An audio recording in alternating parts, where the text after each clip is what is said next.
Welcome to Boomer Bongo Boulevard. Once again, Ron, this is our second season, episode 8. Terrible TV shows from the 60s and 70s shows we remember as. Yeah, these are the 70s I've got, yeah. They're not very good for a lot of reasons. And you've got, I think, 3. I've got 2. Yeah. By the way, I'm Mike, just Mike. Along with me, my brother, Ron, just Ron. And we are the host of this program. We just talk about growing up in the 60s and 70s and even the 80s and just things that happened to our boomer generation. And tonight, we've talked about TV before, but never really bad TV. And these are just shows we don't particularly like, and others didn't like. There was a lot of bad TV, man. A lot of bad TV in the 60s, and we were forced to watch it. There were only 3 channels. That was the worst part. Very true. Get us started, though, on what we were forced to watch. Okay, I have to share this. I didn't even know about this show until I came across it. I was watching some stuff on YouTube, and okay. And it was like somebody else's show, by the way, and they were talking about short-lived bad television series for each season. And I came across this one. I had never heard of it. I've heard of the actor. The actor in it is James Coco. Right. And, I think everybody knows who that guy is. That's, around our age and stuff. All right, I'm trying to flip my screen around. You know what? I'm just going to try it this way. A little button. I'll just do it this way. Yeah, this will be best. Okay, this will be best. Okay. This show is called Colucci's Department, and it came out during the 72-73 season. There was only 11 episodes, and this thing, I've got to talk about it just a little bit here. As if being set in an unemployment office isn't depressing enough. The intro has got to be the worst intro I've ever seen, because intros are supposed to entice you to watch a program, not inspire you to hang yourself. And this is what this one does. I mean, this is just absolutely the worst, and you'll see exactly what I'm talking about. Here we go. I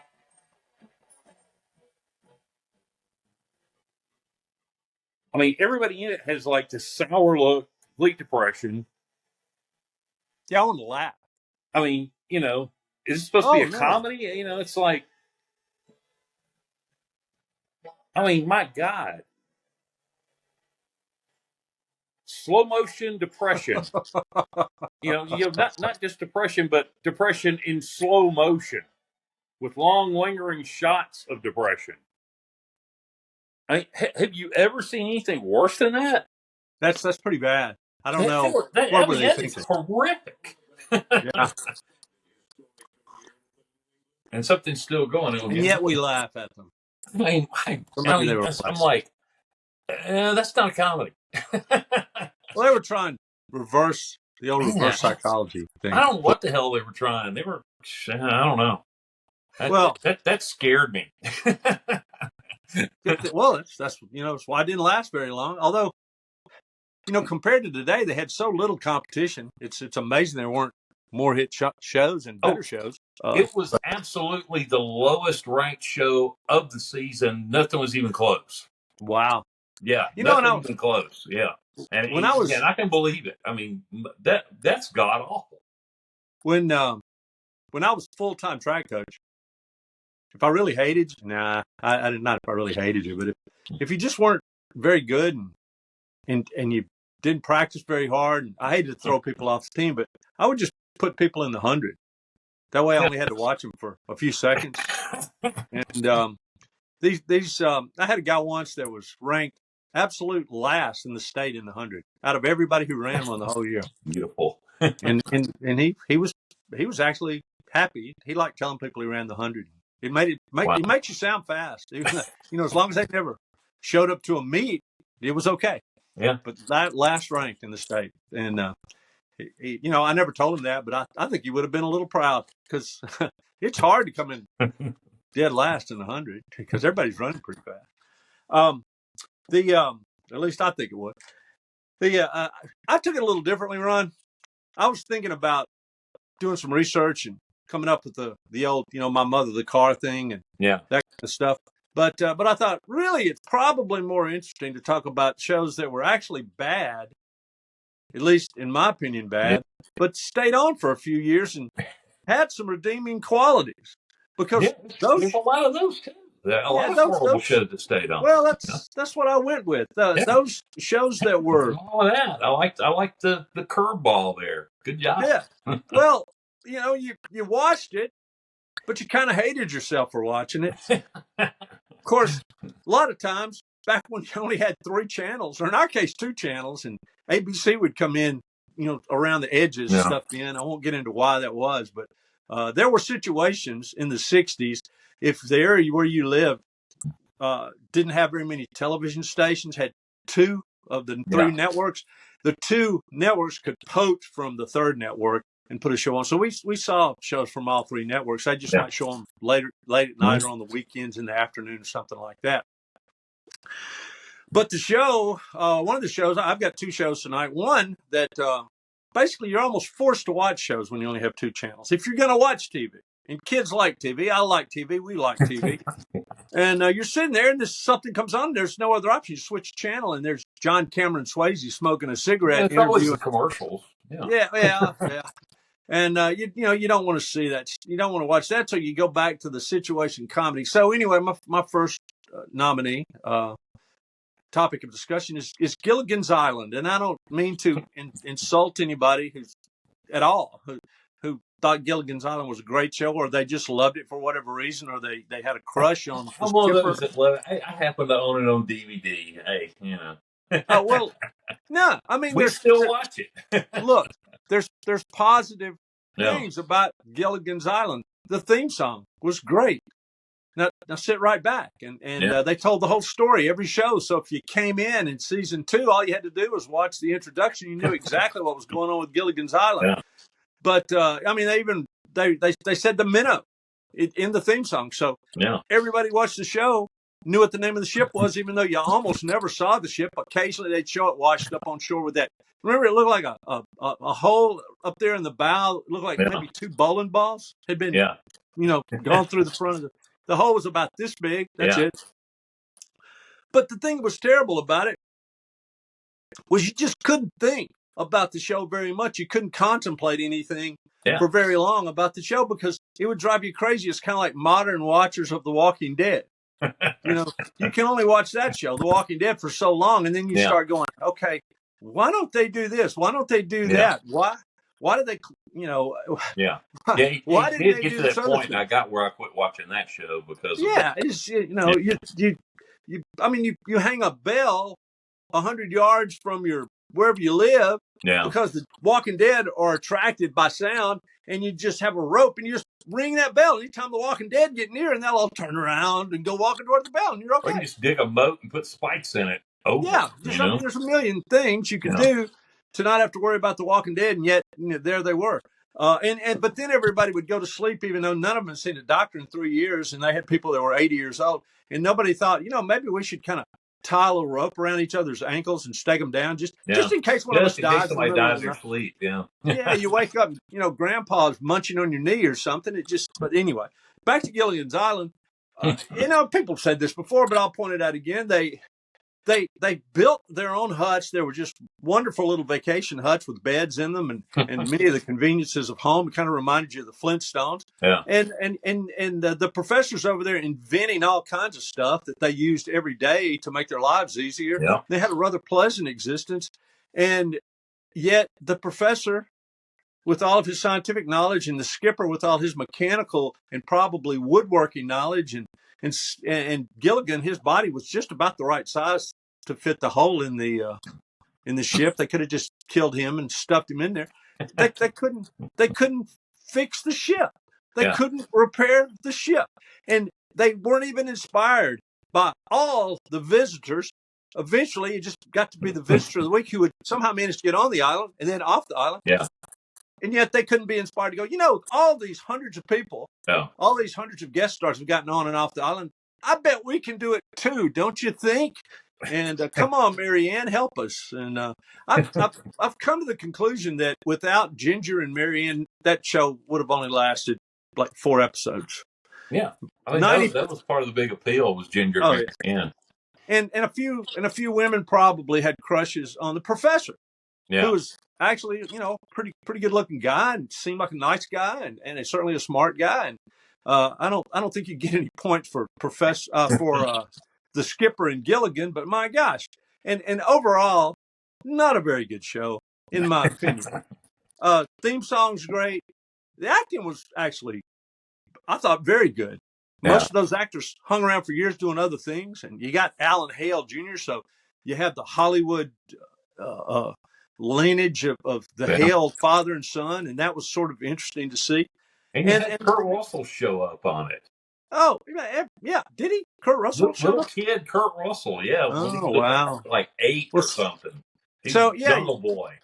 Roman Gabriel, the quarterback for the Los Yeah. Angeles Rams, was a frequent guest star, and The only so Filipino starting quarterback in NFL history, by the way. really, Yes, I didn't know he was Filipino. he is Wow, Filipino. that's interesting. Because he was huge. He's like 6'5". Yeah. He was the first of the Yeah. big quarterbacks, I think. Yeah. But at any rate, you watched the show, and there were certainly positive things. But overall, the framework of the program was just horrible, and you think about it too long, and it drove you out of your mind, and it did me. Even while I was watching it, I'm thinking, why don't they do this? Why don't they do that? And if they got all this, why don't they escape? And Well, one thing finally, I they changed my did. mind on after years from watching it when I was younger, I used to think, man, they should just kill Gilligan. But then I got to thinking, I got to watching the show and I was going like, well, it's not really Gilligan's fault because they would do something. They would come up with some way to get off the island. And then what would the professor and the skipper do? They'd go, hey, Gilligan, why don't you go do? And I'm like, you're dumber than Gilligan. Yeah. You're sending Gilligan. So you're bigger. It ain't Gilligan's fault. You're a moron. Why? Why? Yours. Go ahead. I'm done with Gilligan's Island for now. All right. Here's something that it just kind of hit me when I was watching this channel with all these bad TV shows from the 70s. The fact that it's so hilarious to me that during that period of time, now it's a little different now because they are more successful doing it, but there were so many big movie stars that attempted to go to TV because I think maybe they thought it was easy. It's almost like longtime successful college coaches that go to the NFL because they think it's going to be easy, and it's just not the same. It's completely different animal. I don't have to recruit. Yeah, and it's like and it's like these big stars. They can't wrap their head around. You got to keep a continuity going from week to week. It's not just one thing, and you can't play a different character every time. You that one character, and here's the two examples. Two big stars. All right, Shirley MacLaine. Didn't you ever know she had a show? No, I didn't either. Yeah, it was called Shirley's World. Came out in 71, 72. She was a globe-trotting writer, photographer, magazine. And it was just, I didn't see any of the scenes of the show, but you could tell it was going to be bad just from looking at the intro. She's like going all around and making all these goofy looks and, and taking pictures. And it just, you're looking and going, wow, she just doesn't get it. No. She looked stupid, in the part. And the other one that I saw was Jimmy Stewart. You would think he would know better. Yeah. But, he had two spectacular failures of series, like one right after the other. Wow. The first one was the Jimmy Stewart Show, and he was like a college professor, and just the only thing I could figure out is he was just, homespun or something, because I watched the intro to that, and it's just Jimmy Stewart, scaring you riding a bike. It kind of looked like Joe Biden riding, like all shaky. And, you go, oh my God. Was he going to go over the bars? I don't know, because he was pretty old at that point. And it's just like showing him riding through the countryside till he rides up to this old farmhouse, Yeah, sure. And, and that was I never heard of a terrible show because it was canceled. And then he tried again to be a cop, which Buddy Ebsen did much better. About the same time in 1973 with stick them. Hey, stick them Yeah. up. Stick them up. And by that time, Buddy Ebsen understood television. yeah. Buddy Ebsen understood he had to get Lee Merriweather and a young Barnaby guy to Jones. do the action stuff. Yeah. Oh yeah. To be a cop. Yeah, Buddy got it. Well, Buddy got it the same way William Conrad got that. He couldn't be a fat guy and be a successful cop. yeah. He had to Yeah. have a young sidekick. Yeah. But Henry they just didn't get it, and there's many more that didn't get it. I can think of tons of movie stars that Henry tried. Fonda. Henry Fonda failed. Yeah. Even got Davis. Opie to be. There's tons of them. Yeah. Yeah. So it's up to me now to carry this on with another show. Guess what I'm going to do, Ron? I'm going to go with another Sherwood. By the way, the Gilligan's Island was a Sherwood Schwartz produced program, an icon in television. And Schwartz understood TV. Doesn't mean he made good shows, but he made shows that people would watch for whatever reason. I guess when they were trapped in that room waiting between two other shows that they wanted to see, one here and one here, he'd do the one that came in the middle, and he'd create a show that, you could at least watch, even though it bothered you. And, of course, Gilligan's Island bothered me because they should have gotten off that island much easier, and it was just hard to take because of that. And like you said, they kept turning over the jobs to Gilligan, and he would mess them up and keep them on the island. And the other Hallmark Sherwood Schwartz program, the Brady Bunch. Yes. Once again, like Gilligan's Island, had a great theme song. You just hummed along with it. You learned it in seconds, and it told the whole story of the Bradys, just like the Gilligan song did. And there were things to watch, and there were funny situations, and Greg would do stupid stuff, especially when he got to be like 15, 16 years old, and he was in high school. And Jan, you sat there and you go, so people think Jan's good looking, because Jan was shaky. She was a shaky five, and she was the best looking of the three girls. Well, Cindy was cute, but that's a different area when you got a 5-year-old out there. She's so cute, which she was. But the problem that I had with the Brady Bunch was it was a TV show with kids growing into being teenagers, and none of the Brady kids were cool. They just were not cool. They weren't even close to cool. And, TV was full of cool teenagers. Tony Dow and Leave It to Beaver. Yeah. Rick Nelson, back in the early days of Ozzie and Harry, and nobody was cooler than Rick Nelson. He was a rock star. And Paul Peterson on the Donna Reed show, and his sister, who played Paul Peterson's sister on the Donna Reed show. She was on Shelley Fabre. Shelley Fabre. Yeah, exactly. She was just cool. Man, Shelley Fabre was before. Oh, gosh, she was the girl everybody wanted to take to the prom. And so you watch that show, and you're like, wow, there she goes, Shelley Fabre. But the Brady's 2 or 3 movies with Elvis, too. Oh, yeah, great. I mean, TV was full. And then the Brady Bunch had all these supporting characters. And actually, the Brady kids were pretty good actors, pretty believable. And you had Ann B. Davis, a great longtime television icon, and Florence Henderson, and old Mike Brady, whatever his real name was. I can't think of it now, but he had been on the Defenders, and he was just a well-known actor and had a lot of acting chops. And really pulled off a lot of the scenes that he had to have with his children, And he was so frustrated with the show, though. I mean, you're talking about it being bad. He was frustrated with how bad it was. Yeah. That's right. Why can't we think of his name? What was Mike Brady's name? Don't worry about it. Yeah. Anyway, everybody knows who. And he was a well-known actor, and everybody knows who he is. They can picture him right now, Mike Brady. He's Mike Brady to us. But Robert Reed. Thank you. And the show was just nah. It was just nah.